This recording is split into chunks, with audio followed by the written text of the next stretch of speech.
Bom, boa tarde a todos.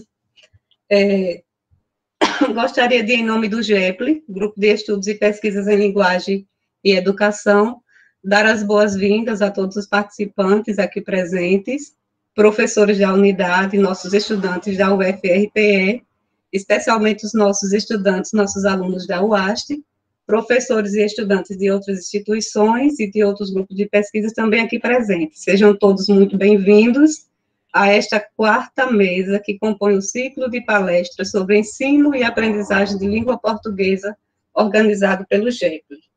Hoje, como a professora Jane já frisou, daremos continuidade a esse ciclo de palestras organizado pelo GEPLI, com a quarta mesa intitulada Descritores e Práticas de Leitura e de Escrita, Concepções e Avaliações.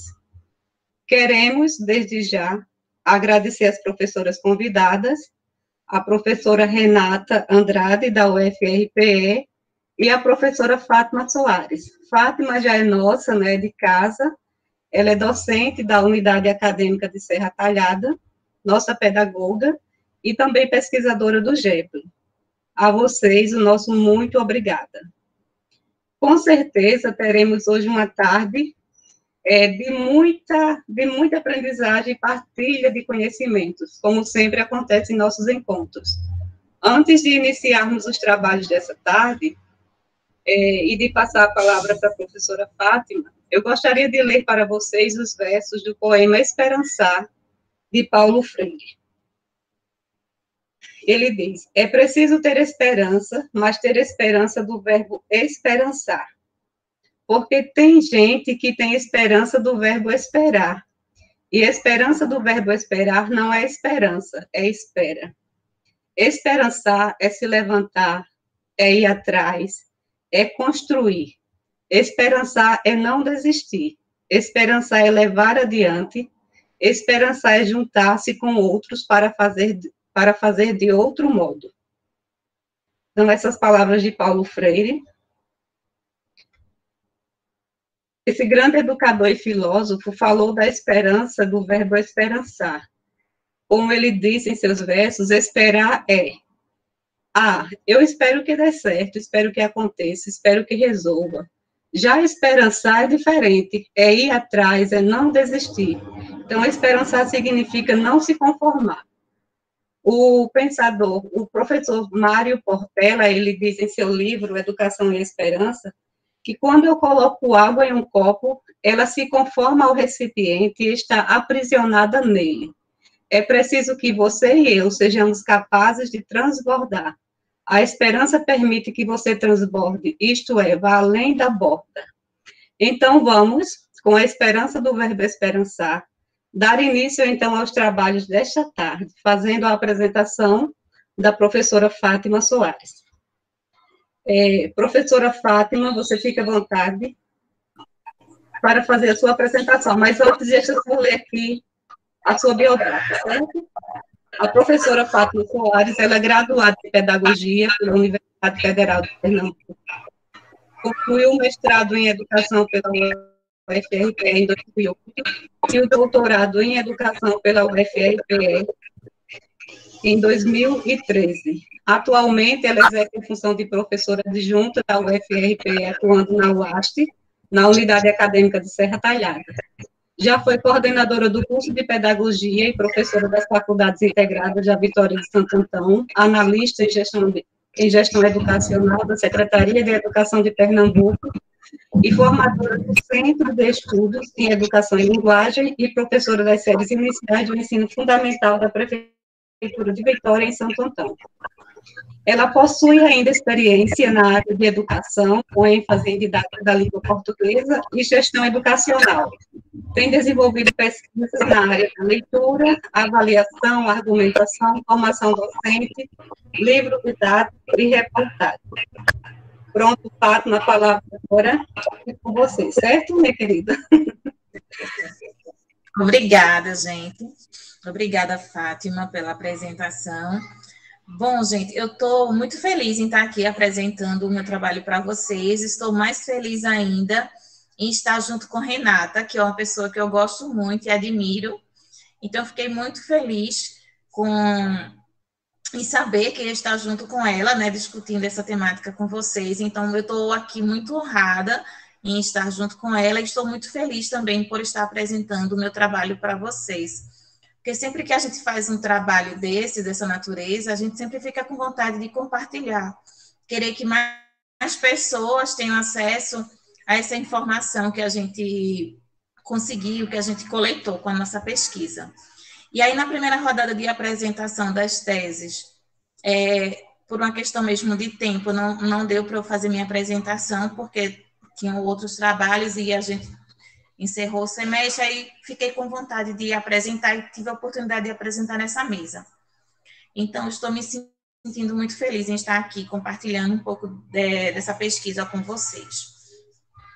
E aí eu vou falar um pouquinho para vocês, tentar ser breve, resumir em 30 minutos, a minha pesquisa do doutorado, que foi sobre avaliação em larga escala, mais especificamente a Prova Brasil, que teve uma reformulação agora em 2019, né?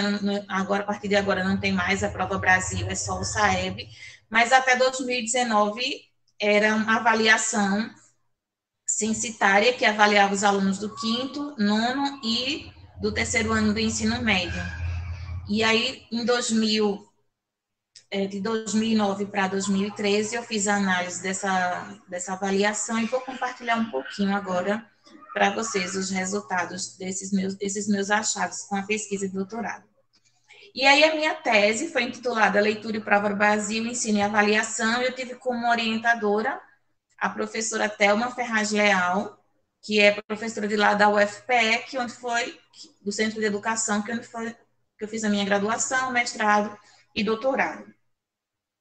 E aí, por que o interesse? Sim, gente, eu peço desculpas pela questão dos slides. Eu tive um problema com a internet. Por incrível que pareça, ela acabou de voltar. Graças a Deus, que me dá mais segurança, porque eu estava muito nervosa com isso. Estava com medo que a internet caísse, enfim, porque estava utilizando os dados móveis, mas graças a Deus, quando fui começar a apresentação, aqui voltou a internet, graças a Deus. E aí, mas de qualquer forma, eu posso compartilhar os slides no grupo de pesquisa. Então, é uma pena que eu não tenha enviado antes, para que vocês pudessem estar acompanhando. Bom, e aí, por que esse interesse? Muitos dados sobre avaliações em larga escala mostravam índices muito baixos dos alunos nos resultados dessas avaliações.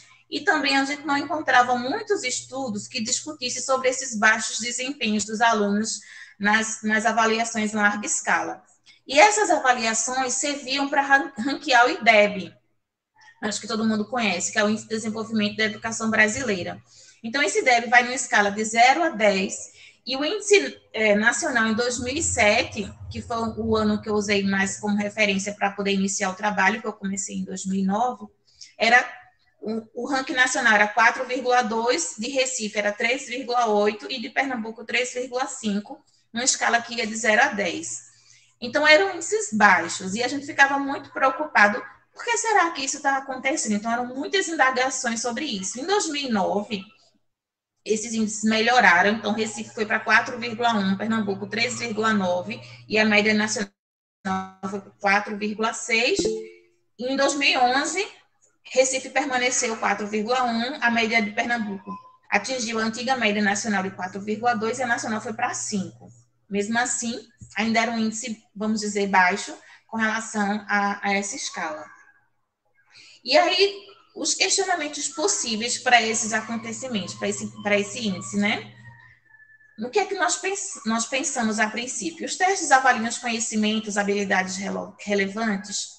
Tais conhecimentos e habilidade constam nos documentos curriculares das redes de ensino públicas? Os testes realmente avaliam o que dizem avaliar? Os conhecimentos e habilidades são ensinados nas escolas? As crianças têm familiaridade com os tipos de atividades propostas nos testes? Então, eram questões que a gente não tinha as respostas e que a gente se propôs a responder. Então, vamos ver, né? Vamos buscar respostas para essas perguntas. E aí, fizemos uma pesquisa começamos em 2009 até 2012, né? Coletamos e analisamos esses dados. E qual era o nosso objetivo principal? Refletir sobre os resultados de 5 turmas de escolas públicas na Prova Brasil, investigando algumas possíveis razões para o sucesso ou não dos estudantes na referida prova. Aí, os objetivos específicos a que nos propusemos: analisar a proposta pedagógica da Rede Municipal do Recife para os anos iniciais do ensino fundamental, sobretudo em relação às orientações acerca de quais conhecimentos e habilidades de leitura devem ser ensinados. Analisar a matriz de referência da Avaliação Nacional do Rendimento Escolar, Prova Brasil, referente ao teste de leitura, sobretudo em relação às orientações acerca de quais conhecimentos e habilidades de leitura devem ser avaliados. Comparar as orientações da proposta pedagógica da Rede Municipal de Recife e a matriz de referência da Avaliação Nacional do Rendimento Escolar, Prova Brasil, quanto aos conhecimentos e habilidades de leitura citados nos 2 documentos. Analisar as atividades de interpretação escrita de textos vivenciadas em sala de aula, comparando-os às questões de Avaliação Nacional do Rendimento Escolar, Prova Brasil, quanto à estrutura e habilidades requeridas, e comparar os desempenhos de estudantes do 5º ano do ensino fundamental no exame da Prova Brasil e em 2 testes específicos de leitura aplicados em sala de aula com estrutura similar às questões do teste aplicado nessa avaliação, no mesmo período em que o exame nacional foi aplicado. Então, qual era a nossa preocupação? Em fazer os testes com os estudantes no mesmo período em que eles fariam a Prova Brasil. Então, escolhemos 2 escolas do Recife que apresentavam os índices mais altos na avaliação de 2007. Aí, em 2009, essas turmas iriam novamente fazer a prova, os alunos do 5º ano dessas escolas fariam a Prova Brasil. E aí, fizemos a pesquisa de campo no ano de 2009, observando essas turmas, aplicamos 2 testes similares aos testes da Prova Brasil, também nesse período, que seria o período de setembro a dezembro de 2009, que seria o período em que eles fariam a Prova Brasil, e depois analisamos esses dados. Mas antes fizemos a análise dos documentos. Vamos lá. E aí, para compor nossa tese, nós tivemos como referencial teórico a discussão sobre compreensão leitora, onde discutimos leitura como prática social, a perspectiva socio-interacionista de leitura, o modelo de processamento textual interativo, e falamos também sobre ativação de estratégias de leitura. Utilizamos como uma das teóricas para embasar a nossa pesquisa, Isabel Soler, que ela fala sobre que as estratégias de leituras devem ser ensinadas, que elas devem acontecer antes, durante e após a leitura, e que essas estratégias devem ser ensinadas.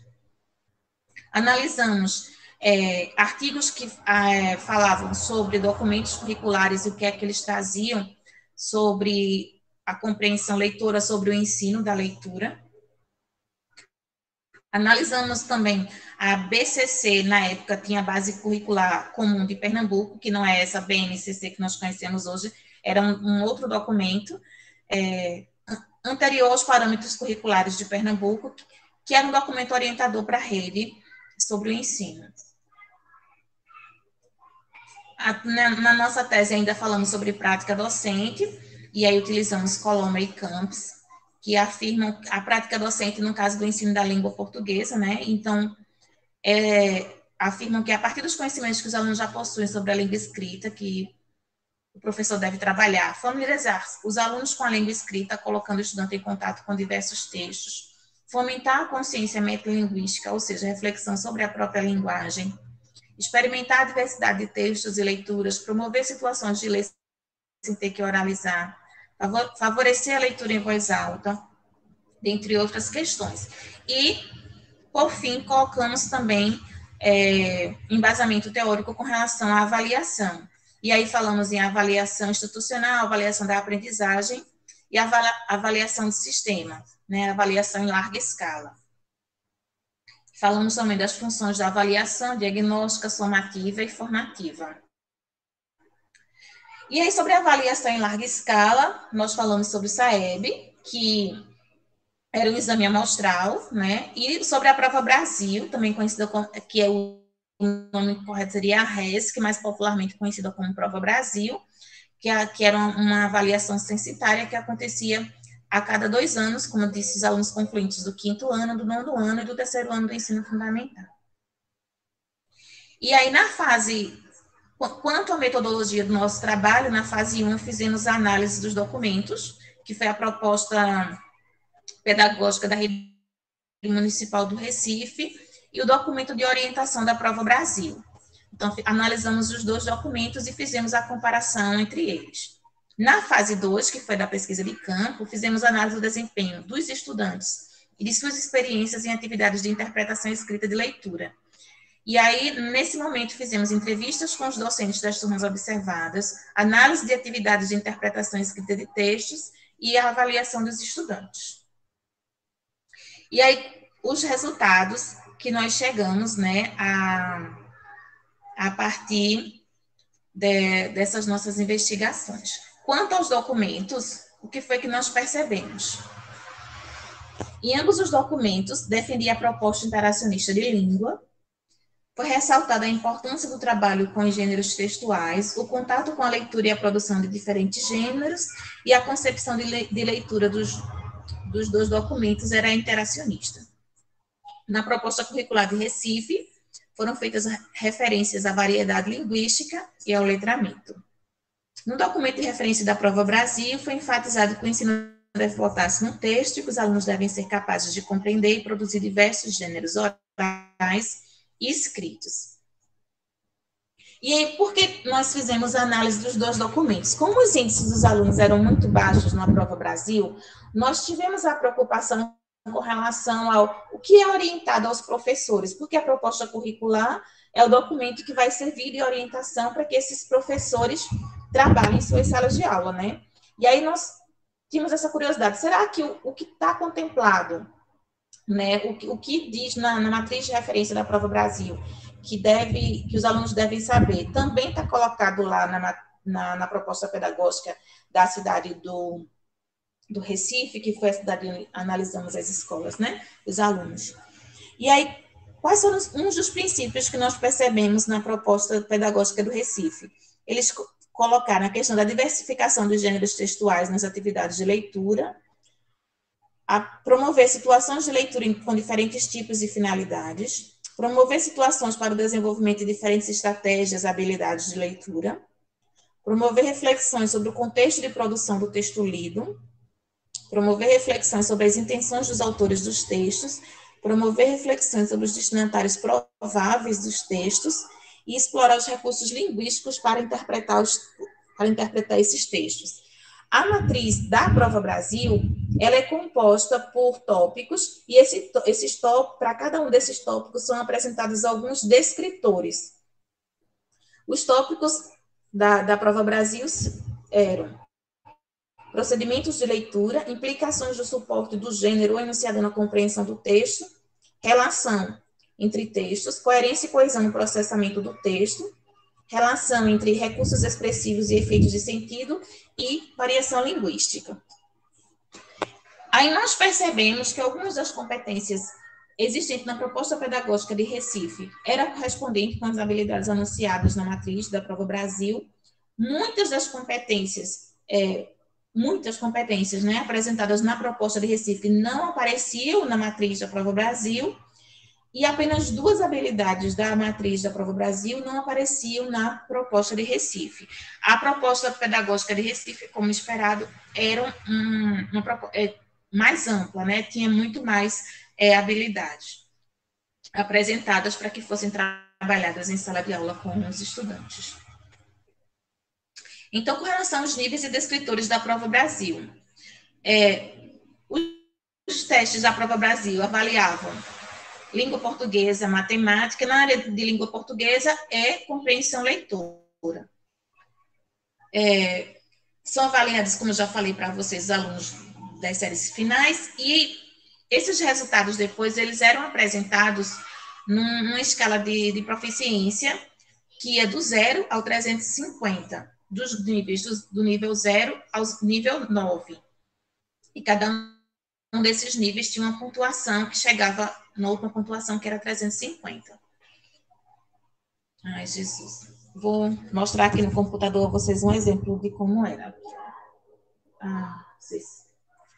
Gente, eu peço desculpas por isso. Então, esses descritores, né, serviam para... Eles diziam o que os alunos deveriam, quais eram as habilidades que os alunos deveriam ter, e depois era apresentada uma escala de proficiência que dizia em que nível esses alunos ficaram. Se eles ficaram no nível 1, que era dado, os dados, eles eram apresentados por escola, né? Então, a escola X ficou, os alunos da escola X ficou no nível 1, nível 2, nível 3.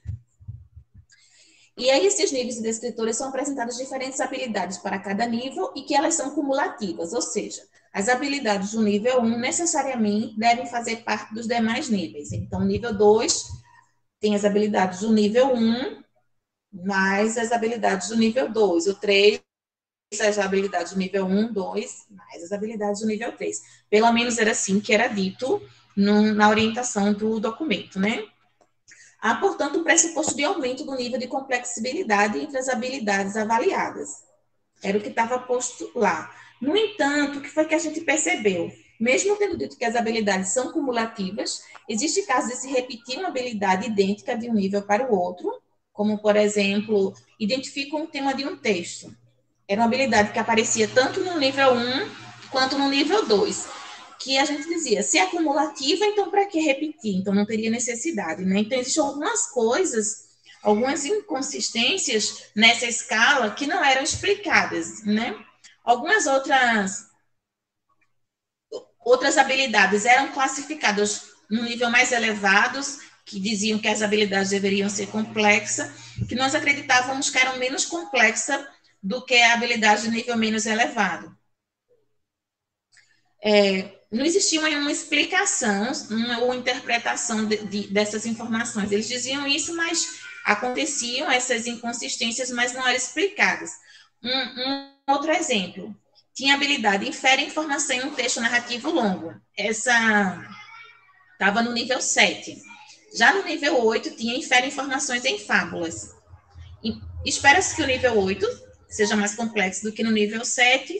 Aí a gente fica pensando, se no 7 tem texto narrativo longo, como é que o 8 pode ser mais difícil em inserir informações em fábulas?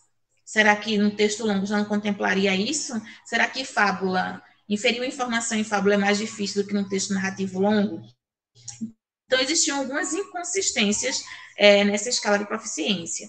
Outra coisa, no nível 4, tinha assim, inferem o sentido de uma expressão metafórica e o efeito de sentido de uma onomatopeia. Nível 4. No nível 6, tem outra, infere o sentido de uma palavra ou expressão.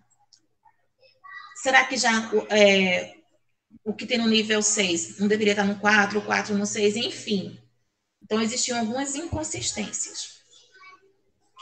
E aí, tendo analisado o documento, né, que tem a matriz de habilidades da Prova Brasil, nós depois fizemos as observações na escola, aplicamos os testes com os alunos e depois pegamos o resultado desses alunos na Prova Brasil. 2 anos depois, eles divulgam. Então, os alunos fizeram um teste em 2009, em 2011, os dados foram divulgados. E aí nós pegamos as informações desses dados que foram divulgados. Então, nós observamos 2 escolas. A primeira escola que nós observamos, ela obteve a média 155,67 e a segunda escola 173,95. E a escala, como eu falei para vocês, vai de 0 a 9. E nessa numeração de 155 e 173 está no nível 2. O nível 2 é de 150 a 175, que é considerado um nível baixo, né? O nível 2. Então, ambas as escolas ficaram classificadas nesse nível.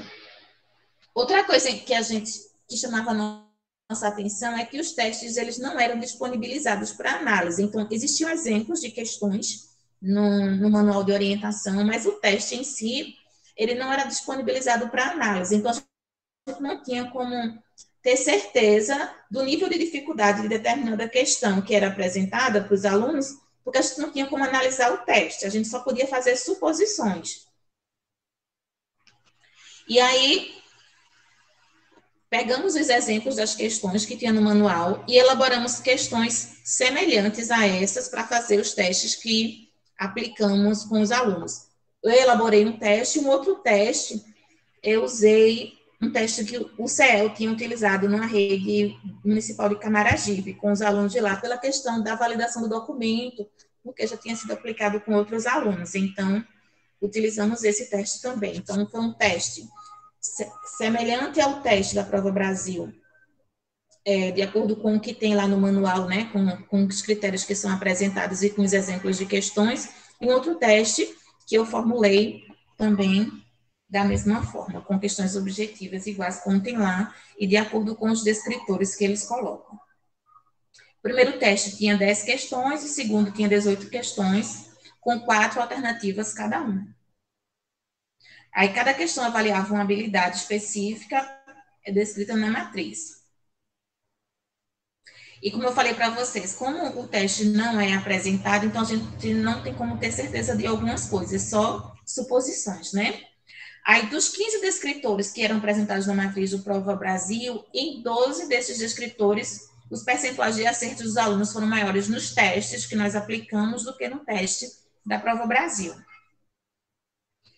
E aí, um exemplo dessas questões. O D4, que é inferir uma informação implícita em um texto. Na Prova Brasil, pelo que nós analisamos, nenhum desses conseguiu, os alunos não conseguiram responder a questão que avaliava esse descritor. Já nos testes que nós aplicamos, nos 2 testes, né, a média dos alunos foi, na escola 1, 65,26%, e na escola 2, 39,33% dos alunos conseguiram responder a questão que avaliava esse descritor. Ou seja, uma diferença bem grande, né, de 65% para 0%. Aí, esses resultados nos induziram a alguns questionamentos. Quais são os critérios de classificação das habilidades em um ou outro nível? Quais os níveis de complexidade dos textos, quanto aos conhecimentos prévios exigidos para a resolução das questões ou a própria elaboração das questões que tinham que ser respondidas? Como a gente não tinha acesso, enfatizando mais uma vez, né, o que eu falei, era difícil responder algumas questões. Para interpretarmos os resultados de um teste de leitura, é necessário analisar devidamente os textos utilizados e as questões propostas, o que não é possibilitado no caso da Prova Brasil, infelizmente, né? Nós não tivemos essa oportunidade. Então, a gente só fez algumas inferências a partir do que tinha no manual. E aí, nas escolas que eu observei, a primeira escola, observei 3 turmas, eu fiz de 5 a 6 observações em cada turma. A formação desses professores. Os professores A e B tinham a graduação em pedagogia, um tinha a formação em letras, com especialização em educação infantil, outro em pedagogia, e segundo ele, especialização em pedagogia, e o terceiro professor, ele tinha a formação no ensino médio, do curso normal médio, e ele era estagiário. Os 2 primeiros tinham mais de 10 anos de experiência no ensino, e o que era estagiário, 1 ano e 1 mês. Na escola 2, a professora A estava concluindo o curso de pedagogia e o professor 2 tinha graduação em pedagogia, com especialização em supervisão escolar, tinha iniciado o mestrado e tinha trancado para cursar direito. A primeira tinha 16 anos de experiência no ensino e o segundo, 7 anos de experiência. E aí, como eu falei para vocês, foram observadas de 6 a 5 aulas de cada professor. Nós combinávamos antes essas datas, não eram observações aleatórias, eu combinava com os professores os dias em que eu iria, e também eu combinava o que eu iria observar, seriam aulas de leitura. Então, eles sabiam qual era o meu foco naquelas observações, era analisar as aulas de leitura. E aí, o que foi que eu percebi nas aulas dos professores? A professora A contemplava diversas questões, diferentes habilidades de leitura, atividades muito similares às questões do teste da Prova Brasil e outras que não tinham tais características. A mediação durante as atividades era muito restrita à realização das atividades e checagem das respostas. E não havia reflexões mais aprofundadas sobre os textos lidos nem diversidade de finalidades de leitura. Eram sempre basicamente as mesmas finalidades. O professor B, a rotina dele. As leituras em sala aconteciam de forma silenciosa, realizada pelos alunos. Depois era solicitado um resumo do texto lido. leitura em voz alta, feita pelo professor, com comentários dele sobre o texto lido. ênfase no desenvolvimento da fluência de leitura e na habilidade de sumarizar o texto lido. E o professor apresentava uma concepção de que a explicação do assunto do texto seria uma estratégia de ensino da leitura. Então, ele achava que, ele falando do texto, essa era uma estratégia de ensino da leitura. No professor C, a leitura não era enfatizada nas aulas observadas, embora tenha sido combinado que as observações deveriam ocorrer nas aulas de leitura. Ele tinha um pouco de dificuldade de conduzir o ensino da leitura e não considerava tal eixo devesse ser priorizado nos anos iniciais do ensino fundamental. Na segunda escola, com relação à professora A, houve diversificação de finalidades de leitura nas aulas. Em apenas uma aula não houve foco no ensino da leitura. Professor B, houve diversificação dos tipos de atividades. Em 3 aulas foram realizadas atividades escritas de compreensão de texto. Apenas uma teve questões de múltipla escolha. Em 3 turmas tiveram diversidade de atividades nas aulas observadas. A professora 1 da escola 1, a professora A da escola 1 e o professor A e B da escola 2. E aí, o interessante de tudo isso é que na turma B da escola 1 houve pouca compreensão de textos e falta de diversidade de tipos de questões, mas foi a turma que acertou a maior quantidade de questões nos testes. Isso deixou a gente surpresa, às vezes acontece isso com pesquisa, né? Essa foi a turma que a gente observou menos atividades de compreensão leitora e foram os melhores resultados nos testes que nós aplicamos. Algumas hipóteses que tivemos, né? Algumas hipóteses explicativas com relação a isso. Nas 5 aulas observadas não foram realizadas atividades que costumavam usar em outras aulas, talvez, a gente não sabe. O professor afirmou que trabalhava com material variado, lendo as notícias de jornais e revistas. Então, mesmo que a gente não tenha visto, ele pode ter trabalhado em outros momentos, né? Ele relatou que fazia isso. Havia uma rotina que contemplava atividades de leitura regulares nas terças e visitas à biblioteca uma vez por semana. Isso também pode ter contribuído, né, para esses alunos terem um bom desempenho nos testes. E outra coisa, talvez as crianças dessa turma tivessem desenvolvido as habilidades em etapas anteriores da escolaridade, a gente também não sabe. Aí algumas considerações finais com relação ao nosso trabalho. Esse estudo evidencia que os resultados em um exame de larga escala, como a Prova Brasil, precisam ser analisados com precaução, dada a complexidade do próprio processo de avaliação de leitura. Então, antes de a gente dizer, mas os alunos tiveram um nível baixo, os alunos têm baixo desempenho, os alunos de Recife, os alunos de Pernambuco, os alunos do Brasil, é preciso refletir também sobre o instrumento de avaliação, né?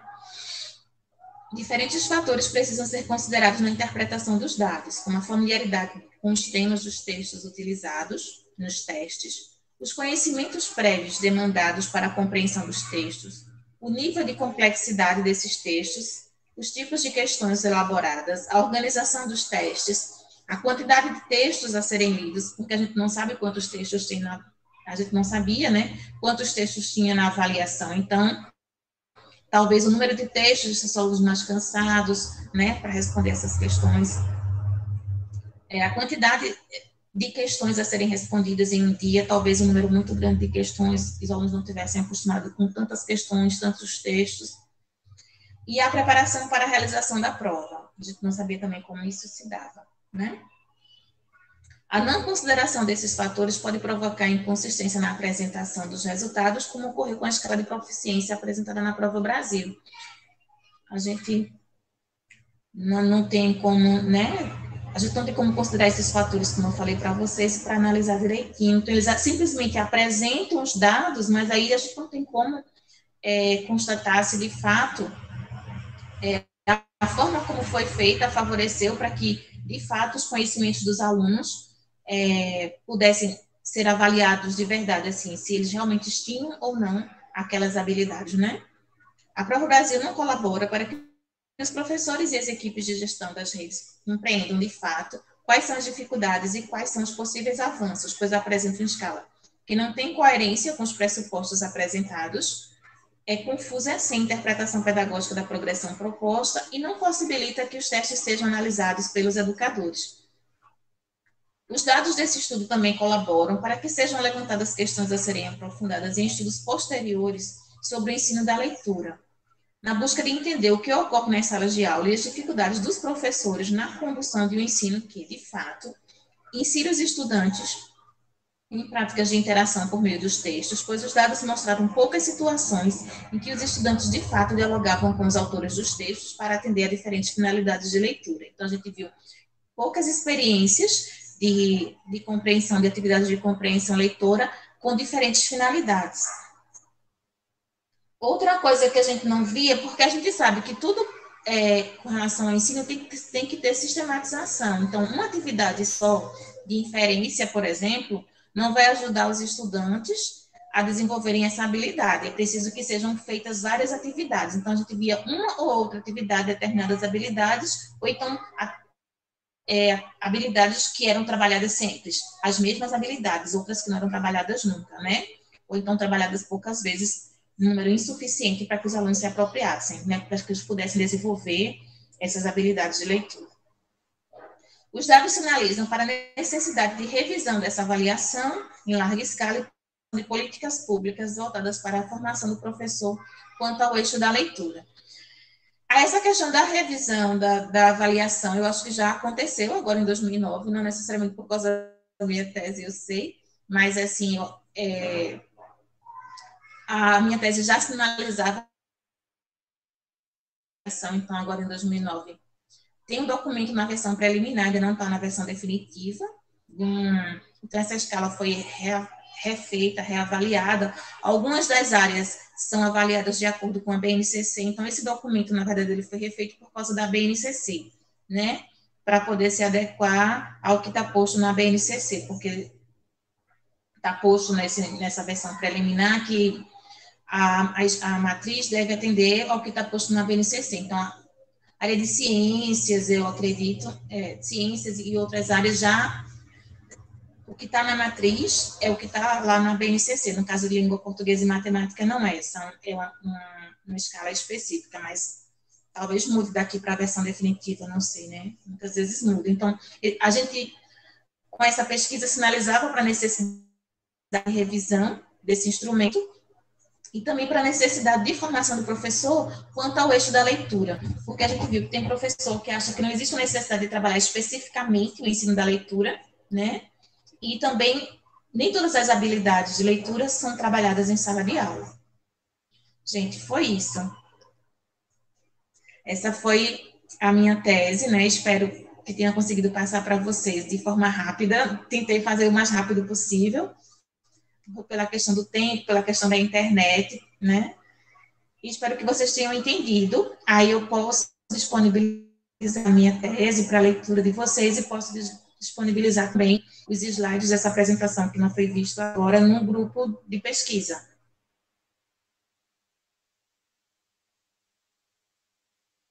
Disponibilizo. E quero agradecer mais uma vez por estar aqui compartilhando esse trabalho com vocês e por estar também na mesma coisa que Renata. Obrigada, Fátima. Parabéns pela apresentação. Excelente trabalho. Com certeza, sua tese contribuiu, sim, para a revisão dos parâmetros aí que você apresentou. Bom, no final, a gente faz a discussão, todos juntos. Vamos ouvir agora. Vou apresentar agora a professora Renata. A professora Renata Maria Barros Lessa de Andrade. Ela é doutora em Educação pelo Programa de Pós-Graduação em Educação da Universidade Federal de Pernambuco, na linha de pesquisa Educação e Linguagem, com estágio sanduíche no exterior como bolsista CAPES, PSDE, no Departamento de Educação da Universidade de Aveiro, em Portugal. A professora Renata, ela possui também graduação em Pedagogia e mestrado em Educação pela Universidade Federal de Pernambuco. Atualmente, ela é professora do ensino básico e formadora do Centro de Estudos em Educação e Linguagem da UFPE, atuando principalmente no ensino da língua portuguesa, nas diferentes modalidades de ensino, na educação infantil, nos anos iniciais do ensino fundamental e educação de jovens e adultos, com os seguintes temas: alfabetização na perspectiva do letramento, gêneros discursivos, leitura, produção de textos, revisão textual, argumentação e ensino. Professora Renata, a palavra agora é com você. Muito obrigada pela sua participação aqui conosco. Eu que agradeço, Fátima, e agradeço também ao convite do grupo, do GEPLI, né, também em nome da professora Jane, que é minha grande amiga, né, e aí é um prazer para mim, assim como Fátima, eu já tinha vontade, né, de ter participado em outros momentos do grupo com vocês, de trazer a minha tese para a gente discutir um pouquinho, para vocês conhecerem, né, um pouco, mas não tive oportunidade nessa correria da gente, nunca bati uma data, enfim. Mas aí, hoje, a gente conseguiu, graças a Deus, né? Então, eu vou apresentar para vocês, tá? Eu não sei quem vai passar os slides, Fátima. Eu passo. Tu passas, pronto. Isso, assim posso colocar para a apresentação? Pode sim. Assim como Fátima, eu também vou apresentar os resultados da minha tese, como eu disse para vocês. Uma tese que foi desenvolvida, né, no período em que eu fiz o doutorado pela Universidade Federal de Pernambuco, pelo Programa de Pós-Graduação em Educação, e assim como Fátima, também fui orientada pela professora Thelma Ferraz Leal, né, e Fátima com relação à leitura, e eu, né, enveredei mais para o lado da produção de texto, que a gente já vinha trabalhando, na verdade, com produção de texto, em grupo de pesquisa com a professora Thelma, desde a graduação, né, pesquisando sobre alimentação e ensino, enfim. Depois teve o TCC, que também foi na área de produção de texto. Depois do TCC veio a minha dissertação no mestrado, que eu também falei sobre produção de texto, né, mais focado na questão da revisão textual. E aí, Vani, que honra. E aí, a gente resolveu, por conta dos resultados que a gente obteve na dissertação do mestrado, né, que nos indicava muito o que Fátima colocou, dessa questão da importância da mediação do professor. E aí, a gente resolveu, no doutorado, investigar exatamente isso, né? Práticas docentes em situações de produção de texto, buscando aprender os saberes pedagógicos, né, subjacentes ao ensino da escrita, tá certo? E aí, em que contexto surgiu, né, esse trabalho que a gente intitulou, né, de produção de textos escritos nos anos iniciais do ensino fundamental, a ação docente no Brasil e em Portugal. Renata, por que tu fosse para Portugal estudar isso, né? De onde saiu isso daí? Bom, primeiro, né, porque a gente tinha algumas similaridades, né? Eu andava lendo muito sobre produção e revisão de texto, e tinha um grupo, né, da Universidade de Aveiro, que trabalhava muito nessa perspectiva da revisão de texto e que eu vi na dissertação do mestrado. E aí, a partir daí, eu comecei a pesquisar mais sobre esse grupo e tive acesso a alguns documentos, né, curriculares de Portugal, algumas coisas que falavam sobre produção de texto. E aí eu vi, né, percebi e fiquei sabendo que Portugal, além das similaridades com o Brasil, da língua, né, que seria mais fácil para mim, e também para a gente poder comparar os dados, a gente tinha a língua materna, o português, a gente tinha também, assim como em Portugal, né, o baixo rendimento, as avaliações de larga escala nacionais, né, que indicavam um baixo rendimento, tanto em leitura quanto em produção de texto, e quem está em sala de aula, quem faz acompanhamento, monitoramento nas redes, né, a gente sabe disso, que infelizmente, né, ainda passamos por isso. E também eu fiquei sabendo nesses meus estudos da reestruturação do currículo de Portugal, né, de língua portuguesa. E aí, essa reestruturação do currículo, ela estava sendo... como é que eu posso dizer? As pessoas que estavam reformulando esse currículo, né, lá em Portugal, esses pesquisadores, estudiosos, enfim, escritores lá, eles estavam usando muito do que dizia Dulce Neuli, que eram autores que a gente via se baseando no grupo de estudo, né, com a professora Thelma já há algum tempo, e do que a gente acreditava, na verdade, né, que deveria já estar aqui no Brasil, né, e na época a gente não tinha muito essa discussão ainda, tá? Hoje a gente já vê mais, né, depois a gente já começou a perceber mais, mas naquela época não. E aí eu queria ver como era que ia ser, né, essa história lá. E aí, mais do que isso, né? E aí, mais do que isso, eu queria ver não só como ia ser essa questão curricular do ensino, né? Não iria só analisar o documento curricular, mas eu queria saber como esse documento curricular ele ia entrar, né? Ia ser colocado em prática, né? Que foi diferente, bem diferente no caso, né, da gente aqui no Brasil. E quando saiu lá a BNCC, já depois, né, desse, porque o currículo de Portugal, a reformulação, ela foi homologada em 2009, né? Em 2010 e 2011, todos os professores do país, eles passaram por formação continuada, né, em serviço, né, e eles iam aplicando na prática o que estavam discutindo, né, nos grupos de estudo, enfim, que foram feitos pelo país para poder isso começar a vigorar. E aí, só no ano de 2011 e 2012, é que esse currículo português, ele de fato começou a ser cobrado nas escolas, né? E aí foi exatamente depois disso que eu iria para lá. Então, eu já iria ver os professores trabalhando a partir dessa nova reestruturação, né? E aí averiguar se tinham diferenças, né? Então, além de observar essa mediação nas situações de produção de texto, né, eu também queria ver, né, os saberes dos professores, os saberes pedagógicos envolvidos, né, nessa atividade de produção de texto, esse processo de produção de textos, né, e comparar essas formas de mediação aqui no Brasil e em Portugal, já que os documentos, né, eles eram diferentes. Pode passar. E aí, como base teórica do estudo, a gente se baseou na perspectiva socio-interacionista de linguagem de ensino, na teoria da enunciação de Bakhtin, na perspectiva de Tardif, né, que fala sobre os saberes docentes. Pode passar. Na produção de texto, na perspectiva de Schneoli, como eu disse a vocês, de que da interação social centrada, né, na situação da enunciação, situação essa que propicia ao produtor do texto criar uma base de orientação, que é uma representação interna, tanto da situação, do papel exercido socialmente, quanto da finalidade, né, da enunciação. Pode passar. E, com relação à metodologia, né, que a gente utilizou para a análise dos dados, a gente utilizou Alves Mazzotti, que fala sobre a questão da o pesquisador estuda conjuntamente, né, alguns casos, para investigar um dado fenômeno, podendo ser visto como um estudo instrumental estendido a vários casos. Então, é um estudo de caso coletivo, né, e aí, a partir desses dados, né, de diferentes lugares ou de diferentes espaços, a gente poder chegar a um denominador comum e a gente poder tirar coisas semelhantes daí.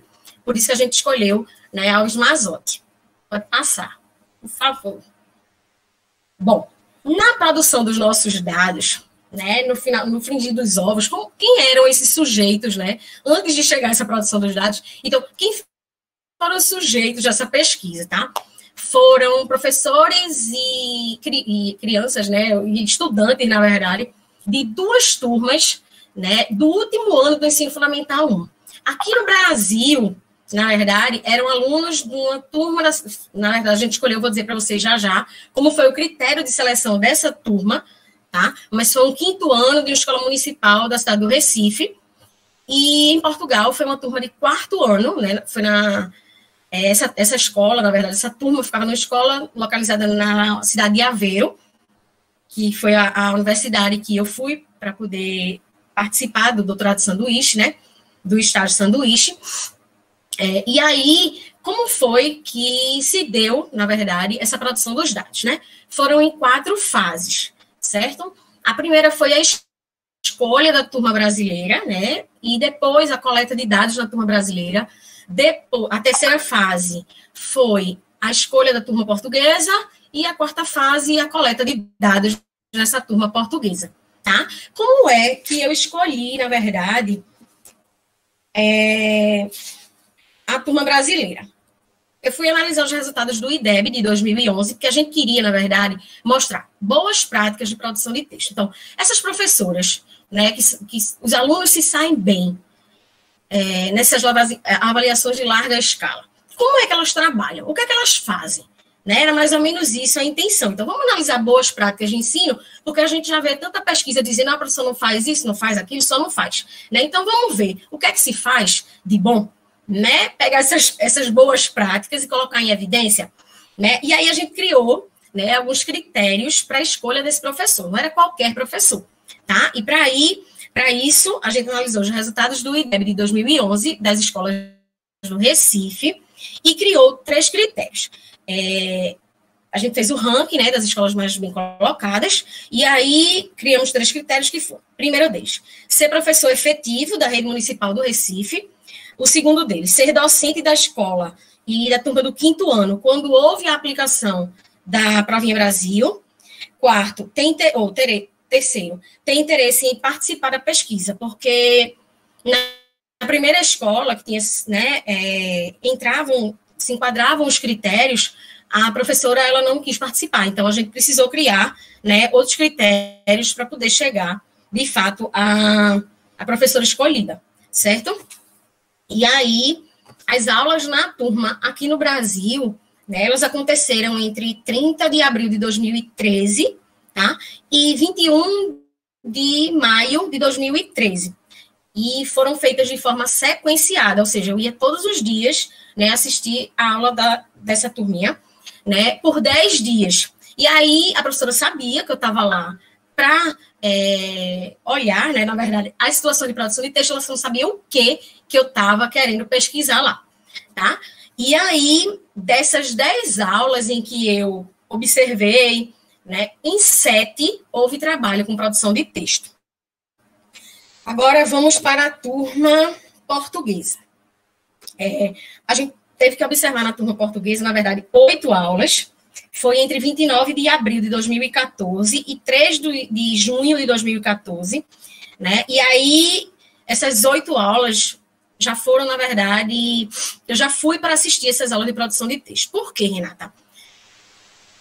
Por quê? Primeiro, eles estavam no final do período letivo deles, que é diferente da gente aqui, né? Estava no final do ano letivo, e aí as professoras, elas estavam com muita demanda para poder realizar avaliação, tinham alguns conteúdos de outras áreas do conhecimento que precisavam ser fechados, enfim.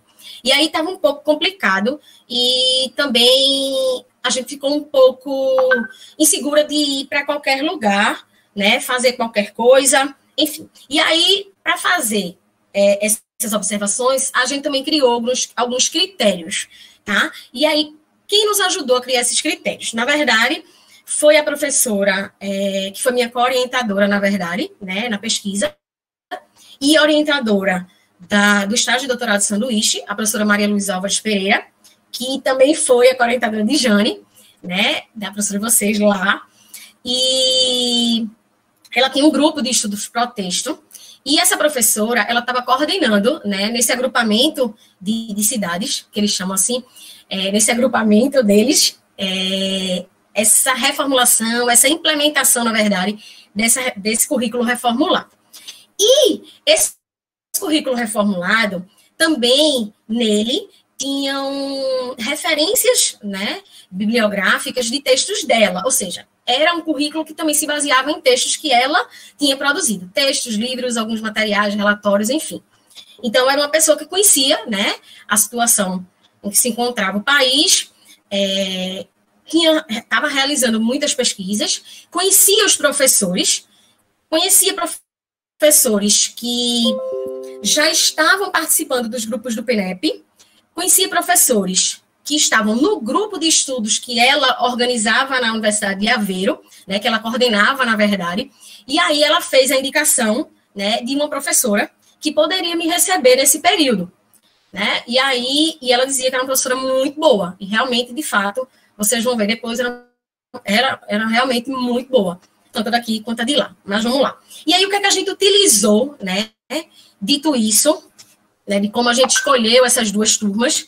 Numa, a gente teve uns critérios mais fechadinhos, em outras a gente foi realmente por indicação da orientadora da pesquisa lá, até porque a gente não tinha muito tempo para escolher ou analisar material de lá, tá? E aí a gente utilizou alguns instrumentos, que foram a entrevista, a observação da prática docente, eu também fiz gravação em áudio e vídeo, e cópia dos textos produzidos pelos alunos, ou seja, todos os textos que eles produziam, eu levava ao final da aula, eu fazia a cópia, e depois eu devolvia para a professora poder reutilizar, certo? Pode passar. Bom, e aí, vamos agora para o que é gostoso, né? Que é, na verdade, os resultados. Então, vamos para a análise e interpretação dos dados da gente, tá? A gente conseguiu categorizar eles em 3 grandes blocos. O primeiro deles foi de saberes docentes e o ensino de produção de textos. O segundo, de resultados relacionados aos saberes pedagógicos gerais, subjacentes ao ensino de produção de textos. O terceiro, saberes docentes relativos ao ensino de produção de textos, orientações e dimensões contempladas. Pode passar. Pronto. Nesse primeiro bloco, em que a gente viu os saberes docentes e o ensino de produção de textos, ao analisar, né, na verdade, as entrevistas das professoras, esse primeiro bloco, a gente deu conta de responder e de trazer esses dados, né, a partir daquela entrevista que eu disse para vocês que eu fiz, tá? E aí, a gente, né, respondeu. O que pensam as docentes sobre sua formação inicial, continuada, e também sobre sua experiência profissional? E aí, gente, apesar, né, de uma estar lá em Portugal e uma estar aqui em Recife, né, com documentos curriculares diferentes, com formação inicial diferente, né, as duas disseram que acreditavam que a formação inicial para o ensino e produção de textos foi insuficiente, né, porque reconheciam as demandas escolares e concepções sobre o que seria ensinar a língua materna. Pode passar. Elas também valorizavam os conhecimentos adquiridos nos cursos de formação continuada, indicavam diferentes fontes de conhecimento para a organização do trabalho pedagógico, ou seja, as duas diziam que liam livros, liam manuais didáticos, enfim, esses materiais que a gente recebe em formação do professor, tá? E isso tudo como suporte, né? Dava suporte para elas planejarem o ensino de produção de textos. Inclusive, eu vi, né, elas usando a de Portugal, elas usavam muito o manual que eles tinham lá, do PNEP, que a gente chama, que é o Programa Nacional de Ensino do Português, que tinham algumas sugestões de atividade, então ela usava muito aquilo, né? A professora daqui também, né, usava material de formação continuada. E aí, um outro fato, a gente também encontrou evidências, né, de que os conhecimentos oriundos desses diferentes espaços e materiais de formação citados, eles eram evidenciados na prática, por meio das experiências cotidianas de ensino, ou seja, era visível, né, foi visível, na verdade, quando a gente fez as observações, que elas, de fato, usavam esses materiais, tá? Pode passar. Bom, o segundo bloco é o bloco de saberes pedagógicos gerais subjacentes ao ensino e produção de textos, né? E aí, nesse bloco, a gente identificou 11 dimensões da prática pedagógica que não são restritas ao ensino e produção de textos, mas que imputam do trabalho, ou seja, faz parte do processo, né, de produção de textos. E aí a gente precisou analisar aula a aula, né, e fazer tabelinha para poder, né, identificar, categorizar, na verdade, essas dimensões que apareciam na prática dessas duas professoras. Pode passar. Vamos conhecer essas dimensões agora. Pronto, pode ir. Volta.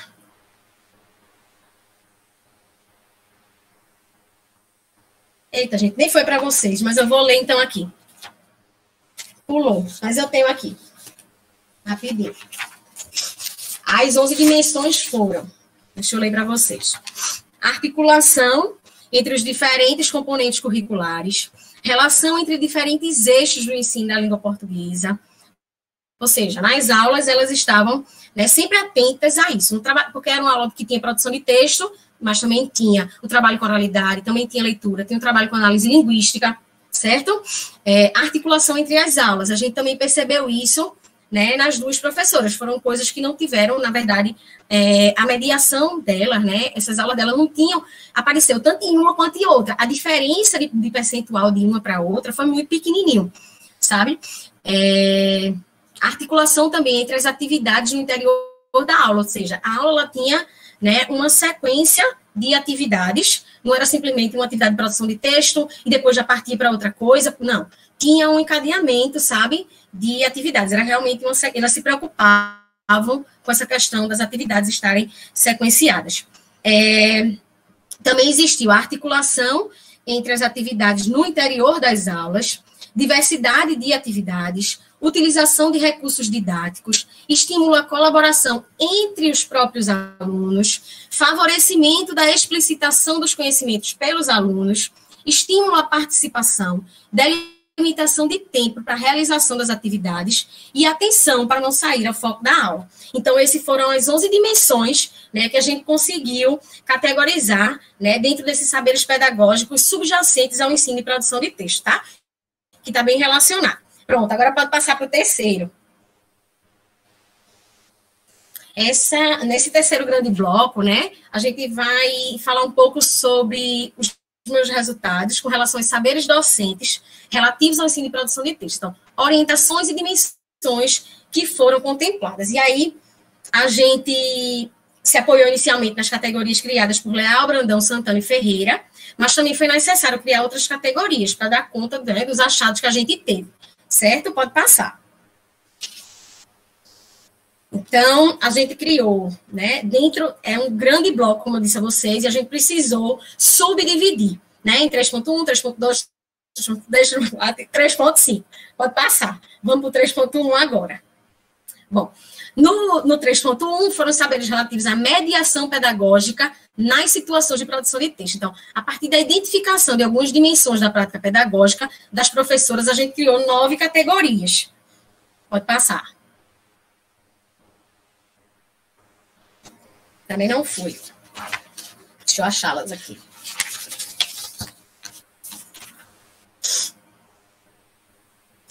Não sei por que não... Mas eu abro aqui rapidinho e acho. Esses meus outros slides estão mais organizados. Pronto. Aqui. Então, a gente fez essa categorização, tá certo? Dos saberes relativos aos aspectos socio-interativos das atividades de produção de textos. E aí a gente viu que alguns desses aspectos a gente não observou diferença significativa, ou seja, as duas se realizaram, tá? E outros aspectos a gente observou algumas diferenças. E aí eu vou ler quais foram os aspectos que a gente não observou diferença significativa.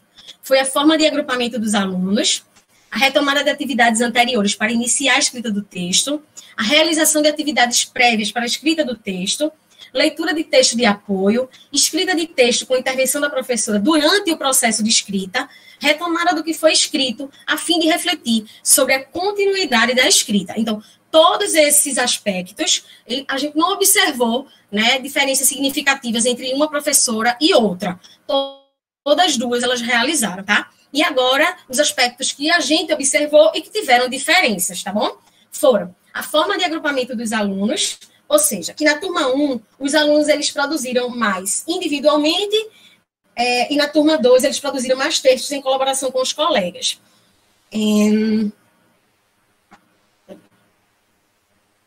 A discussão sobre o texto lido. A professora 1, ela geralmente utilizava texto de apoio para refletir sobre o conteúdo dos mesmos, enquanto a professora 2, ela, além de refletir sobre o conteúdo desses textos que ela levava, ela também refletia sobre as características do gênero, né, que ela estava trabalhando. O outro aspecto foi a exibição de vídeo. Apenas a professora 1 se utilizou desse recurso de exibir vídeo, tá, para trabalhar essa questão, né, nesse processo de produção de textos, e projeção de texto. Foi o último aspecto, né, desse que a gente conseguiu categorizar. E foi apenas a professora 2 que se utilizou desse recurso, né, em uma única vez para exibir uma notícia e discutir sobre o conteúdo dessa notícia e sobre as características desse gênero. Tá certo? Pronto, agora sim a gente vai para o 3.2, que são sobre os saberes relativos aos aspectos socio-interativos das atividades de produção de texto. Vocês estão vendo que foram muitos dados, né, a pesquisa. E aí a gente precisava dividir bem direitinho para a gente poder chegar, né, às nossas considerações, enfim, trazer dados que a gente estava precisando, na verdade, no ensino de produção de texto aqui no Brasil. E aí, a partir dessa dimensão da atividade de escrita, a gente viu que os alunos eles aprendem que os textos são meios para estabelecer relações de interação. Passa para mim, por favor. Também não fui. Então, eu vou por aqui. Não tem problema. Eu vou por aqui.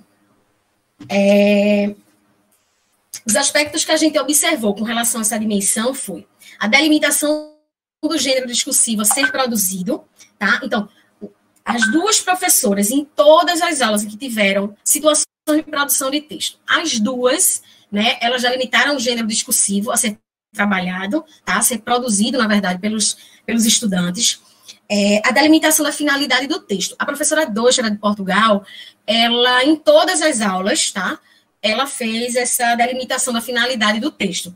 Já a professora do Brasil, em três aulas, ela não fez isso, tá? Com relação à delimitação do destinatário, as duas professoras, tá, também, em todas as aulas, definiram esse destinatário, né, para os alunos. A delimitação do suporte textual, também, todas as aulas, e as duas professoras também fizeram a contextualização das atividades, ou seja, a reflexão sobre a situação que gerou a escrita.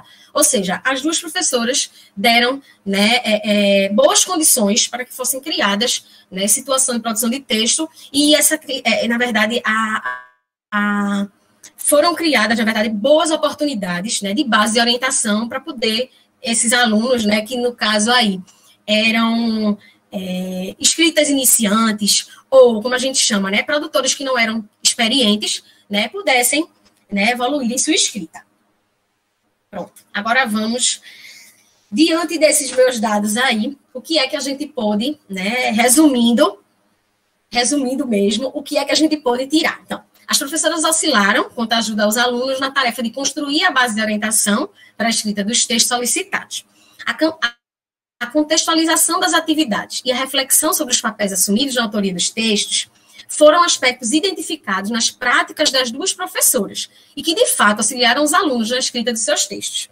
A mediação realizada buscava preparar os estudantes para a escrita dos textos ao abordarem conhecimentos importantes sobre o conteúdo dos textos e os gêneros discursivos, problematizando questões e favorecendo a participação dos alunos. Pode passar.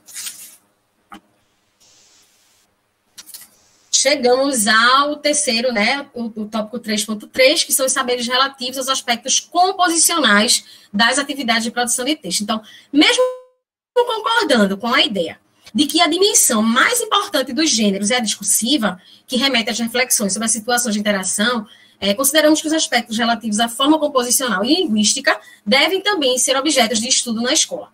Pode passar. Mais uma vez, não está aí, deixa eu olhar aqui. Pronto. Então, ó, os aspectos, né, a gente pode ver, na verdade, na turma 2, né, com relação a esses aspectos do ponto 3.3, que foram os relativos aos aspectos composicionais, a gente pode ver que na turma da professora 2, na professora de Portugal, em todas as aulas, houveram reflexão, né, sobre esses aspectos. Já com relação na turma 1, em 3 aulas, houveram, né, reflexão sobre esses aspectos. Pronto. Agora vamos lá. E aí, o que aqui, né, na verdade, aqui ideia podemos chegar, né, a partir desses dados. Primeiro, que as características composicionais dos gêneros, ele foi objeto de ensino das duas professoras quando se dispuseram a realizar atividades para o ensino de produção de textos. Também que as orientações dadas durante as aulas demandaram saberes sobre como os textos que circulam na sociedade se organizam. E também que tal tipo de reflexão é específico dos docentes, que têm uma concepção de que o ensino deve ser organizado, tendo-se por base as situações de interação que ocorrem nos contextos escolares e na ideia de que os gêneros devem ser objeto de ensino explícito. Pronto, pode passar. Estou acompanhando aqui, porque eu acho que não entrou nenhuma tabelinha das que eu tinha colocado. Vamos lá. O ponto 3.4, a gente analisou os saberes relativos aos aspectos linguísticos das atividades de produção de texto. Então, o que foi que essas professoras, né, nessa mediação, enfocaram com relação a esses aspectos linguísticos? Então, tradicionalmente, o foco nesse campo era a correção linguística, de modo que os professores precisavam saber sobre a gramática. Nas abordagens mais interativas, o foco central é no uso dos recursos linguísticos, considerando-se os efeitos de sentido provocados no texto. E a gente foi olhar, né, sobre isso nas aulas. E aí, o que é que a gente observou? Quais eram os aspectos linguísticos que essas duas docentes enfocavam mais? Bom, os aspectos linguísticos que elas enfocaram foram caligrafia, né, ou seja, a caligrafia que eu estou chamando, gente, do traçado da letra, tá? Então, foi a caligrafia, ortografia, uso de letra maiúscula, concordância, pontuação, coesão e paragrafação. Foram esses aspectos os que elas chamavam a atenção, né, dos alunos, tá? E diferença, Renata, teve diferença de uma para outra?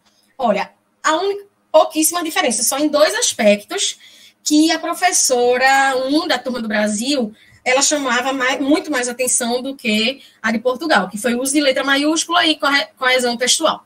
Ela fez isso em todas as aulas e a professora de Portugal fez apenas em 2, tá? E aí, pode passar. Ah, essa conseguiu passar, ó.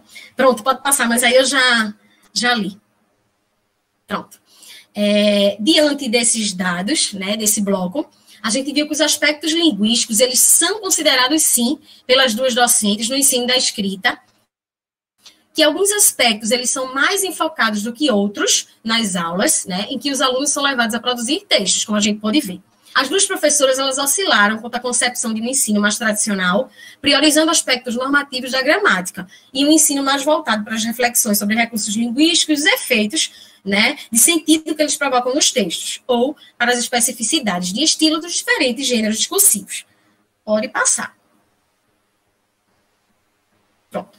Essa abordagem superficial de determinados aspectos, a gente pensou que ele pode ser decorrente de diferentes casos. Primeiro, né, pela própria concepção sobre o ensino e produção de textos, né, de que a aprendizagem da gramática, ela se dá naturalmente nas situações de escrita.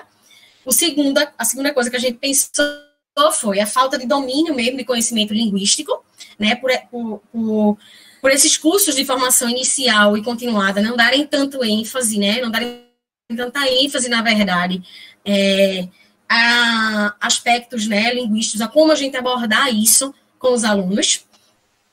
E como a gente não vem do curso de letras, como muitos de vocês, né, no Fundamental 1 somos professores polivalentes, então formados em pedagogia. Então, no nosso curso, na formação inicial e em formação continuada, não é dado tanta ênfase, sabe, a essa questão do domínio de conhecimentos linguísticos. Então, fica muito a cargo do professor e como vai repassar. E, às vezes, o professor pega o documento curricular, ou então repassa do jeito, né, faz essa mediação do jeito que ele acha, como ele aprendeu, enfim. Né? E o terceiro ponto que a gente pensou, né, do porquê dessa abordagem superficial foi da organização do trabalho pedagógico, em que a reflexão e sistematização de conteúdos gramaticais devem ocorrer em momentos específicos, e para isso, não, né, no momento de escrita de texto. Pronto, pode passar. Bom, o ponto 3.5 é dos saberes relativos ao ensino de estratégias cognitivas de planejamento e de revisão de texto. Então, o foco recai dentro desse bloco, né, sobre os saberes que são mobilizados para ensinar as crianças a planejar, monitorar a escrita e revisar os textos, que implicam em aspectos metacognitivos indispensáveis aos escritores. Pronto, pode passar. E aí, o que foi que a gente viu com relação às estratégias de planejamento do texto? Esse dado ele foi bem engraçado, bem relevante, na verdade, né? Para mim, que já vinha trabalhando com ensino e produção de texto, foi uma surpresa. Mas vamos lá. Na turma 1, o planejamento ele era feito oralmente, tá? Era aqui na Turma do Brasil, né? A partir de informações dadas pela docente e de discussões sobre o texto que deveriam escrever. Ou seja, ela trazia, né, existia, né, a situação de planejar o que se iria escrever, no entanto, ela fazia isso de forma oral com os alunos. Já na turma 2, com a professora de Portugal, os alunos eles eram levados a realizar uma atividade de planejamento escrito, que eles chamavam de planeamento escrito, né, era um plano de texto, inclusive eles tinham um caderninho só para isso, né, na hora que ia começar a planejar, né, a escrita do texto, todo mundo pegava o seu caderno para poder se organizar, tá? E aí, a partir desse planeamento, que eles chamavam lá, era construída, né, essa base de orientação que ia guiar ele durante a escrita desse texto. Pode passar.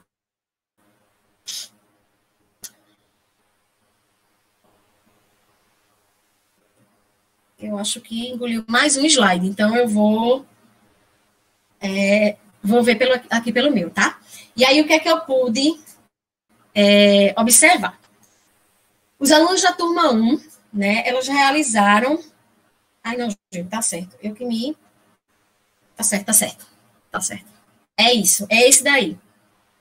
É o outro. Isso. As estratégias cognitivas de planejamento adotadas pelas professoras. Passa. Isso. Pronto, é nesse. Então, na turma 1, numa mesma aula, os alunos eram levados a planejar, escrever e revisar o texto. Em apenas uma das aulas, né, teve produção coletiva e os alunos não foram levados a produzir e realizar, né, a revisão desse produto textual elaborado na mesma aula. Ou seja, na turma 1, o aluno ele produzia e ele já revisava o texto naquela mesma aula. Tá? Já na turma 2, os momentos de revisão do produto textual, eles aconteceram via de regra em aulas posteriores, ou seja, a professora dava o comando, enfim, criava toda, né, a questão dessa base de orientação, eles escreviam essa primeira versão do texto e em momentos posteriores, ou seja, na próxima aula, né, eles revisavam, tá certo? Esse texto que começaram a escrever. Em apenas uma aula, os alunos, eles concluíram o texto que haviam começado a escrever e, em seguida, revisaram, tá certo? Ou seja, eles tinham começado numa aula a escrever o texto, aí nessa segunda aula que houve produção e revisão, eles concluíram o texto, na verdade, e o revisaram na mesma aula. Tá aí uma diferença entre elas, tá? De condução dessas atividades. Pronto, pode passar. Pronto, então, os alunos da turma 1 realizaram mais atividades de revisão individual após conferência com a professora. Na maioria das situações propostas, a professora 1 era a única leitora dos textos produzidos pelos estudantes. Entretanto, foi de extrema relevância o fato da docente ter lido todos os textos com os alunos, corrigindo individualmente, mostrando para cada um o que poderia ser melhorado e, consequentemente, apontando conhecimentos não construídos. Então, a professora ela apontava no texto mesmo dos alunos, né, o local em que deveriam fazer as correções. Está meio apagadinho para vocês, mas dá para ver que ela faz de caneta, né, alguns apontamentos sobre as revisões que os alunos deveriam fazer. Pronto, pode passar. Então, o foco da professora 1, quando realizou revisões dos textos desses alunos, foram olhando, na verdade, né, essas marcas que ficaram nos textos dos alunos, porque eu fui me debruçar nesses textos para ver esses rabiscos que ela colocou, essas sugestões, enfim. O que foi que eu consegui, né, observar? Que o foco da professora 1, quando ela realizou essas revisões, né, foram os aspectos linguísticos, né, como ortografia, uso de letra maiúscula, pontuação, entre outros. Pronto, pode passar. Já na turma 2, a revisão coletiva foi mais frequente, mas os alunos também foram levados a revisar em grupos e individualmente em uma aula. Né, a revisão coletiva é um momento muito rico, a gente acredita, né, para o ensino da produção de textos, pois ao refletir coletivamente sobre o texto do colega, os alunos têm a possibilidade de explicitar e de mobilizar os seus conhecimentos. As intervenções serviram também para o aluno ter a oportunidade de escrever um texto mais organizado e que atendesse às orientações dadas. Pode passar. Então, os alunos eles eram estimulados e levados, de fato, a realizar reflexões sobre o que foi escrito diante do contexto da tarefa. E isso pôde favorecer o controle desenvolvido sobre sua própria atividade de produção de linguagem. As propostas de produção em que os estudantes tinham destinatário, né, essa proposta, na verdade, as propostas de produção, né, sempre tinham destinatários claros, né, o que também favorecia essa operação de revisão. E aí, nesse sentido, mereciam dos alunos uma atenção maior quanto à sua escrita. Pode passar. Bom, então vamos para nossas considerações finais, tá? Os professores, né, as duas professoras, no caso, né, eles possuem uma diversidade de saberes, né, se a gente for pensar, né, nessas duas professoras, e nesses dados coletados, como um estudo de caso coletivo, que a gente pode estender, né, para outros casos, o que a gente pode inferir, né, que os professores, eles possuem, sim, uma diversidade de saberes que são ativados e utilizados no dia a dia da sala de aula, saberes que se originam das teorias formuladas por autores diversos, né, que são difundidas por meio de ações diversas, como curso, palestra, livro, conversa com pares, né, e validadas pela experiência também. Tais saberes dão acesso, né, e sentido, né, na verdade, às situações de trabalho.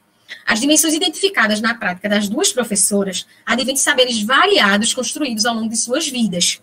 E, apesar de terem nascido, crescido e se formado em países diferentes, as professoras utilizaram tipos de saberes semelhantes em suas aulas, ao propor, né, atividades de produção de textos. Pode passar. Então, com relação às oscilações observadas, a gente levanta 3 hipóteses, tá?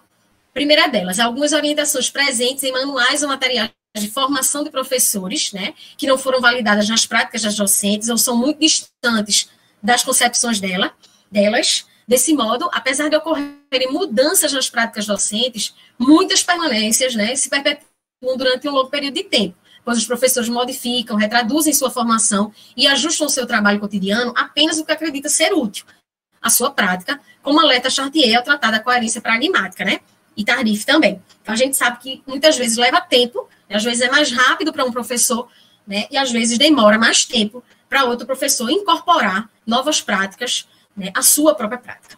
Então, as professoras também podem ter se apropriado, né, de conhecimentos e orientações que circulam em materiais de formação, valorizadas no contexto da época, mas tais saberes ainda estejam em construção, de modo que não foram consolidados. Né? Quantas vezes a gente não coloca em prática determinada coisa porque a gente se sente inseguro, né? E aí elas sabiam que estavam sendo observadas, então provavelmente se policiavam, né, o tempo inteiro para o que iriam fazer, né? E também que são muitos e variados os saberes necessários para a construção, né, para a condução das situações de ensino, de produção de textos. E nem sempre são mobilizados e coordenados pelas docentes. Pode passar. E aí, para a gente finalizar, né, é preciso considerar que cada professor possui seus conhecimentos teóricos e práticos, sua própria história de vida e são construtores de seu percurso profissional. Sendo assim, nós pesquisadores, os gestores, né, as redes de ensino, precisam levar em consideração esse movimento de profissionalização docente para subsidiarem o professor em seu trabalho. E uma das maneiras é a escuta dos anseios docentes antes de planejarem as formações continuadas. Porque o que é que a gente vê? É um monte de formação continuada, são as redes de ensino aderindo a tudo que é tipo de programa, né, programa que às vezes nem se comunicam entre si, né, e o professor engolindo aquilo ali, goela abaixo, tem que colocar em prática, não para muitas vezes nem para refletir, né, esses aspectos, né, para poder trabalhar com os alunos, né, uns sequer trabalham, simplesmente excluem, outros até tentam fazer o trabalho, né, e outros até assumem, né, essa nova perspectiva diante desses novos materiais, tá? Mas era isso que eu tinha para conversar com vocês hoje, né? A tese tem muitos dados, eu tentei falar rápido, vocês viram, para poder não me alongar, eu já fui a segunda, né? Então, eu sei que já está todo mundo cansado, um pouco cansado, e aí... vamos para as perguntas, certo? E outra coisa, a minha tese, vocês têm acesso, para quem quiser fazer um estudo mais detalhado de cada categoria daquela que eu criei, de cada saber, né, enfim, de cada achado dessa pesquisa, tá? Só vocês terem no banco de tese e dissertações da UFPE, está disponível de forma digital, vocês podem baixar, enfim. Pronto, é isso. Obrigada por terem me escutado, espero que tenham gostado. Professora Renata, nós que agradecemos, uma pesquisa de fôlego, muito bom ouvi-la. Estava até aqui conversando com Jane, mandando mensagem, que trabalho maravilhoso, excelente sua pesquisa. Acredito que alguns alunos querem fazer algumas perguntas, tanto a sua pesquisa como a pesquisa da professora Fátima foram excelentes, nós agradecemos muito a sua participação, a sua contribuição nesta mesa, e eu vou passar a fala para a professora Jane, para ela conduzir agora o restante. Tá bom, Jane? Tem um aluno, Evandi, ele está querendo perguntar. Cadê Evandi? Não sei se ele já colocou no chat. Enquanto a gente está aguardando as perguntas aqui, eu já fiz uma anotação da abrangência dessa mesa, que nós tivemos aqui um pico de 36 pessoas, temos também alguns assistindo no YouTube. no canal do GEPLI, né? Nós entendemos que é um final de semestre e que os alunos estão aí com bastante dificuldade para estar mais tempo. Então, eu já queria passar para a pergunta de Evandi e depois eu faço as considerações, agradecendo, claro, né, a participação de professora Fátima e professora Renata hoje, que nos presentearam com essa mesa e com essas discussões tão próximas da sala de aula, não é mesmo? Então, Evandi coloca aqui que Leal é a referência que temos do PENAIC, né? Depende da pronúncia aí. Foram contribuições grandiosas para a formação continuada dos professores. Parabéns pela sua pesquisa. Pronto, aqui ele faz um comentário. Eu não sei se querem perguntar mais alguma coisa, aqui no chat faz para cima, o pessoal elogiando, e alguns disseram também que, acho que foi até Evandi, que o cerne do trabalho do professor, o cerne é a formação mesmo, a formação de professores é onde a gente tem que investir, é aqui que está, né, o cerne de todo o trabalho da escola. Eu gostaria só de retomar aqui que, em alguns momentos, durante estágio supervisionado, que eu sou professora de estágio, e também de prática de ensino, inclusive já tinha feito convite para a professora Renata nos anos anteriores, que ela viesse fazer uma aula com a gente, uma aula bastante prática, assim, do trabalho mesmo, que é realizado em sala de aula, né? Assim como outros professores que tiveram a oportunidade de estar com a gente e que vão estar novamente agora nesses momentos do GEPLI, tá? Então, nos momentos de estágio supervisionado, a gente tenta fazer essa aproximação de teoria e prática, como se ela não fosse coisas estanques, que elas se realizam de uma forma única, porque a gente se forma, a nossa prática está embasada numa teoria, mas não é só a teoria, é a teoria aliada àquilo que a gente constrói como saber, como experiência vivida, até a sala influencia, a temática, aquilo que você está debatendo naquele momento faz com que a tua aula seja diferente. Então, nós não temos receita mesmo. É um trabalho de formação que acontece, né? Ao mesmo tempo, e não tem como separar teoria e prática, né? Por mais que os cursos tenham lá nos seus currículos bastante separado, primeiro a parte teórica e lá no final a parte prática, né? Então, por mais que a gente lute contra isso, e temos conseguido também grandes avanços, porque muitos cursos já remodelaram seus currículos e estão trazendo essa prática para mais próximo, né? O Evandi, voltando aqui, faz mais uma pergunta. Queria saber se as aulas observadas coincidiram no estudo em gêneros textuais, ou seja, as aulas no Brasil e em Portugal, coincidiu em algumas em relação ao uso do gênero? E isso dificultou na hora das análises? Professora Renata. Olá, ótima pergunta. Não coincidiram, né, os gêneros, e, assim, não dificultou porque não era o objetivo, né, a gente não tinha o objetivo de analisar essa questão dos gêneros que estavam sendo trabalhados. Depois eu posso, Jane, minha dissertação no mestrado é que eu pesquiso sobre isso, né? Enfim, dentro de uma sequência didática, esse movimento, por isso que surgiu aí o doutorado. A gente pode marcar, né, depois, em outro momento, no próximo semestre, para eu vir trazer também as contribuições da pesquisa lá do mestrado, que fala muito mais sobre essa questão de gênero, mas aqui no doutorado não me trouxe dificuldade, porque não era um objetivo, né, olhar isso, né, ter esse olhar e comparar, né, essa relação aí de gêneros, tá, se era igual, se era diferente. A gente simplesmente foi observar as aulas. Em Portugal, né, a gente ia nas aulas de produção de texto, por conta daquela história do tempo, né, que eles estavam no final do ano letivo deles, e aí eu não poderia ir e simplesmente perder o tempo porque ela não ia trabalhar produção de texto, enfim. Ela precisou realmente marcar comigo, né, os dias em que ia trabalhar produção de texto para poder a gente fazer. Mas como a questão dos gêneros realmente não foi o objetivo a gente refletir sobre isso, ou comparar, né, uma ou outra professora. Espero ter respondido a questão dele.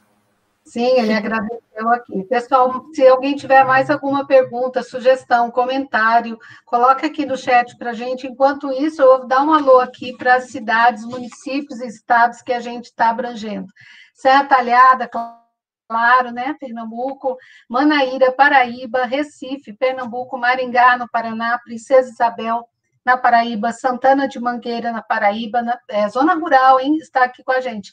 Luanda, Distrito de Serra, né, também, Iguaraçu, Tavares, e segue aí mais alguns. Aí, Natal, Rio Grande do Norte, obrigada, Fátima, e mais alguém que não colocou e quiser colocar. A gente agradece mais uma vez a participação de todo esse grupo, e antes da gente dar o nosso tchau aqui, né, a gente quer fazer também um convite para a próxima mesa, que é a última mesa desse semestre.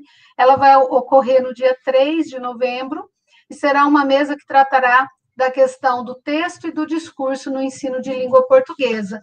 Então, se a mesa de hoje contemplou com os estudos de Fátima, né, essa questão dos descritores, as avaliações em larga escala, ela trouxe as contribuições e resultados também de um repensar sobre esses tipos de avaliações, até que ponto, né, que essas avaliações realmente medem, né, e como que são tratados os dados. Renata vem com uma experiência de Brasil e Portugal, trazendo aí uma observação mais focada. Se Fátima trabalhou mais na questão de leitura, né, dos descritores, compreensão, Renata vem complementando com uma pesquisa que traz dados de Brasil e Portugal em relação à produção textual. Então, eu acho que a mesa hoje contemplou a temática, nós estamos bastante satisfeitos, e eu particularmente estou mais ainda, porque eu me vejo aqui entre amigas, agora eu preciso abrir um parênteses para falar isso, amigas de longa data, amiga que eu conheci em Portugal, por termos aí nos encontrado num momento assim difícil da pesquisa, todo mundo do doutorado, todo mundo fora de casa, né, que o apoio mútuo foi muito importante para esse crescimento pessoal e profissional, né, e que ao longo dos nossos 6 meses, né, em Portugal, eu acho que a gente traz muitas experiências para a vida, muito crescimento. Nisso eu agradeço a professora doutora Luísa Álvares Pereira, professora que nos orientou, e também o Grupo Protestos, que a gente pertencer a um grupo de pesquisa, você fazer parte das discussões, isso é muito importante para a nossa formação. E a gente aqui no GEPLI, nesse grupo pequenininho, que começou aí há 2 anos e 10 meses, começou com uma vontade de trazer as questões pedagógicas para serem discutidas, né, no âmbito da universidade, mesmo considerando que nós tínhamos apenas 2 licenciaturas na unidade. Então, trazer as questões pedagógicas, esse olhar para a sala de aula, esse chão da escola, como de fato as coisas acontecem lá, é o objetivo do GEPLI. É um grupo que hoje tem 9 pesquisadores, 6 da casa, 3 externos, e a gente está aí procurando oferecer alguma formação, mesmo num momento tão difícil como é o momento que nós estamos vivendo de epidemia, né, de pandemia hoje já, e no ensino totalmente remoto. Mas, mesmo assim, o GEPLI não se furtou. Nós estamos aí no 2º semestre oferecendo formação. Então, hoje eu agradeço a professora Fátima, que com todas as dificuldades, né, da internet, conseguiu fazer a fala dela. Agradeço a presença do grupo, estou aqui monitorando o pessoal que está no YouTube, também acompanhando, que preencham o link, que tenham acesso, não só pela certificação, mas por estarmos aqui nessa tarde discutindo educação. Isso é o mais importante. Professora Fátima, também agradeço pela mediação hoje da mesa, né, considerando a minha dificuldade hoje, estava um pouquinho de dificuldade para falar. E professora Renata, que eu sempre quis trazer na UAST, e quero, renovo aqui o convite para que, quando a gente voltar aí no presencial, a gente possa fazer oficinas, que a gente possa trazer mais momentos de discussão da prática. Parabenizo a todos, agradeço às demais pesquisadoras e pesquisadores que entraram e estão aqui com a gente, professora Lília, professora Socorro, professor Jonathan, e mais alguns, professor Jonas também, que está passando por aqui, e mais alguns outros que estiveram conosco nessa tarde. Para nós é uma grande alegria recebê-los, e eu queria só terminar deixando uma frase de Paulo Freire, né, que está prestes aí a completar o seu centenário, né? É o nosso patrono. E lembrar a todos que estão aqui que ninguém começa a ser professor numa certa terça-feira, às 4 da tarde. Ninguém nasce professor ou marcado para ser professor. A gente se forma como educador permanentemente na prática e na reflexão sobre a prática. Então, considerando essa fala, eu acho que a gente fecha, né, o GEPLE de hoje, até porque nós não temos nenhuma questão, está um pouco avançado da hora, e os alunos têm aula às 6h30. Agradecendo a todos a participação. Se alguém quiser falar um alô, o final aí, a gente ainda tem uns 12 minutinhos e depois fechamos. Muito obrigada. Eu quero só agradecer mais uma vez, né, ter compartilhado a minha tese com vocês, com o grupo, com todo mundo, e dizer que estou muito feliz de ter apresentado meu trabalho nesse grupo e espero que tenhamos outros momentos assim para compartilhar novamente, né? E para mim é sempre um prazer e uma honra estar dividindo um pouco do pouco que eu sei com vocês, com todo mundo. E mais uma vez dizer a Renata que fiquei muito feliz em estar junto com ela nesta mesa. Eu vou falar também. Só agradecer, né, a vocês, Fatinha, que mora no meu coração já há muito, muito tempo, né, desde a época dos corredores lá da UFPE, que uma ficava esperando a outra sair para poder receber a orientação do Thelma, do céu, enfim, né? E agradecer a Jane, né, que eu acho que, na verdade, eu não posso sair dessa mesa hoje sem dizer isso a ela. Né? Essas contribuições, essa pesquisa, né, foi tão importante, trouxe tantos dados relevantes, né, para a gente, para o UFPE, para o nosso programa, né, para a gente pensar sobre produção de texto, mas para mim, Renata, o que eu trouxe de mais importante de Portugal, que eu construí lá, né, foi a amizade com Jane, né, e com a professora Érica Carina, que participou da primeira mesa com vocês. Então, são pessoas que eu amo demais, e Fatinha também, que mora no meu coração. E espero, né, por uma oportunidade de, sim, a Serra Talhada, né, e fazer essas oficinas e participar, né, com vocês, e aprender também, né, com vocês aí. E é isso. Venha mesmo, Renata.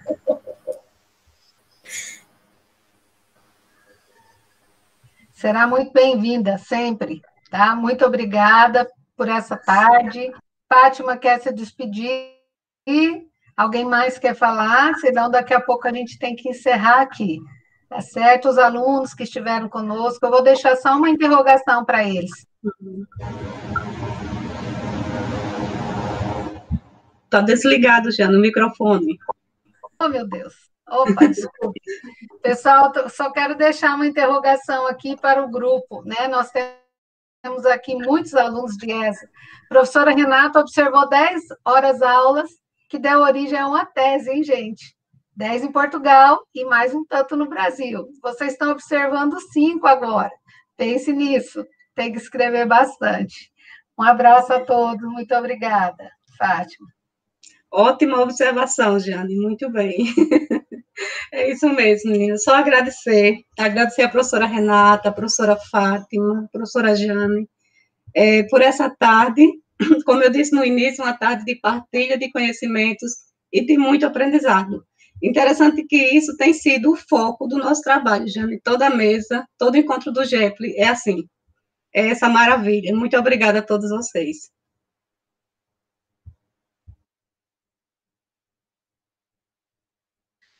Eu vou encerrando aqui, então, já era poder encerrar lá no YouTube. Tá certo, gente?